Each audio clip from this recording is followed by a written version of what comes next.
It's a solid budget option, but funny things happen when more expensive radios are added to a phone.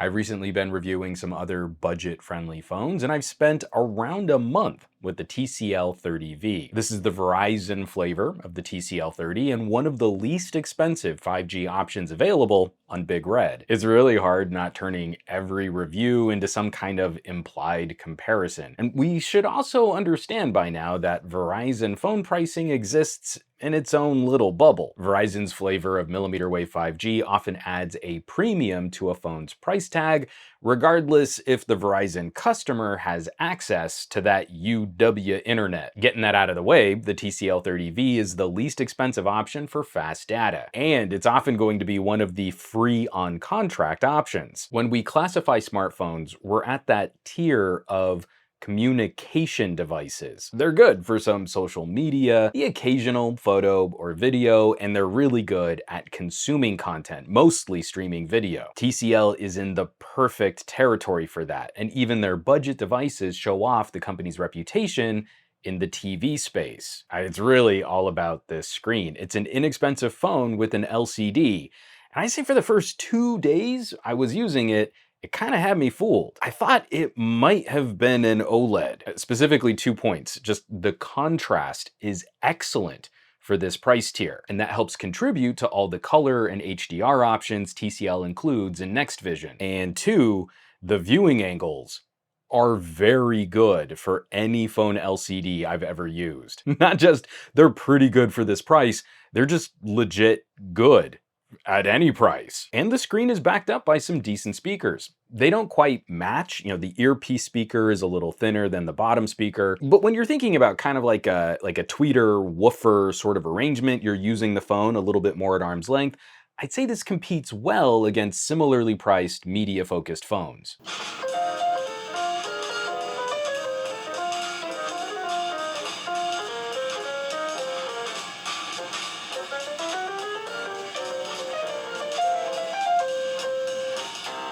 It's in the design where this really reads as an inexpensive phone though. The last TCL 5G device on Verizon was a lot flashier and more powerful, but it was also $100 more. $100 in the budget tier is a significant leap. I just wish we saw some of the TCL attention to design on the 30V. Something just to give it a little pop, a little flash. Now this is only my second phone using a Qualcomm Snapdragon 480, and it's not really an SoC to dive in deep on hardcore compute benchmarking. The 400 series is what we look for in devices that legitimately need to cover the basics, and a feature like battery life is valued more than any type of graphics intense gaming or video editing tests. If you're used to treating your phone more like a pocket laptop, you'll feel instantly where apps take longer to load, games will not play as smooth, and multitasking can really make a phone like this struggle because it's not really built for any of those things. As one example, I love how well optimized the game Dead Cells is for mid-ranger phones. You can just about play it here with frame rates obviously dipping, but as a platformer, you will feel it when lots of enemies are on the screen and you need to attack with precision. But we all know those family members who are only going to play solitaire or Nittens, some little puzzle games or Sudoku. Maybe their jam is Wordle. This phone is plenty powerful for Wordle. If you only hit it one app at a time, the performance is surprisingly satisfying. And that goes hand in hand with one of the major aspects of this phone, the 5G. I had a beast of a time finding any good 5G coverage when I had my hands on the Kyocera recently. This TCL has been a bit more eager to speed up my downloads. For the first time in my neighborhood, I can find some real pockets of data that will outperform what I would normally get on LTE. It's nice to see in general, but it's doubly nice to see on a less expensive phone. When combined with a low power SoC and a reasonably big battery, it's a great daily driver combo. Easily able to go 2 days on a charge with the kind of use we would expect from this tier of phone. And if you give it just a little extra consideration, hypermiling to 3 days in between charges is not out of the question. I'm not gonna spend too long on the camera in this video. I'm still about halfway through shooting a camera deep dive on this TCL, but the camera is generally fine. We've got a smaller 50 megapixel sensor on the main shooter. Something similar to what we would see in Xiaomi land, our video quality is staying more limited.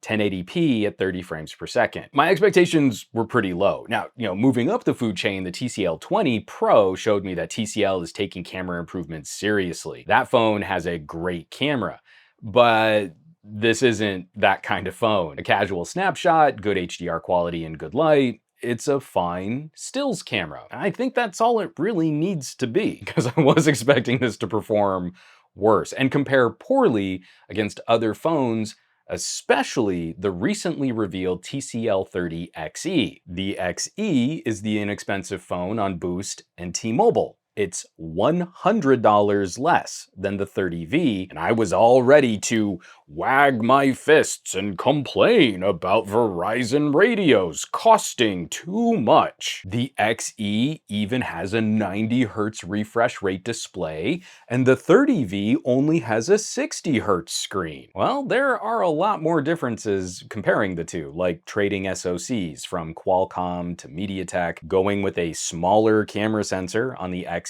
a lower resolution screen on the XE, and half the internal storage. Now, the XE is a banger of a budget phone, MSRP of $200, but there are good reasons why the 30V costs $100 more. I think there still is a Verizon tax at play, especially when we see how inexpensive phones are priced internationally. But it wasn't as bad a Verizon tax as I was expecting. And that's kind of the last point to wrap all this up. It wasn't that long ago that an inexpensive phone or a free on contract phone was a literal pain point. They could make calls and check your email, but using them, they seemed to exist more to punish the user. You could suffer a cheap phone to save a little cash. The situation has improved significantly. We still have to be honest about someone's needs and wants. You'll balance that against a person's budget, but this is a totally capable daily driver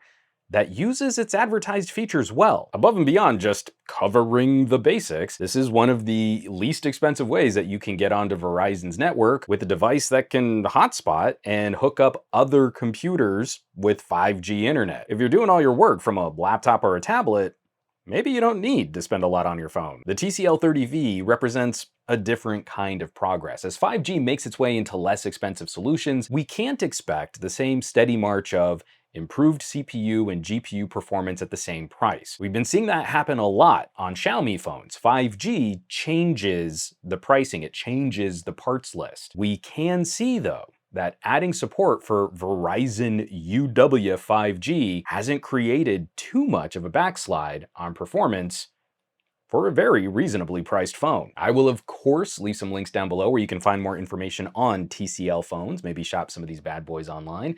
As always, thanks so much for watching, for sharing these videos, subscribing to the channel. All the support has been amazing, especially those of you that have jumped onto this list of names on my Patreon, patreon.com/SomeGadgetGuy. This is basically a collection of the coolest tech pals in the galaxy. So I hope you'll check them out. Now, you know where you can find me around the rest of the internet at SomeGadgetGuy on the Twitters and the Twitch, Facebooks and the Instagrams, and I will catch you all on the next review.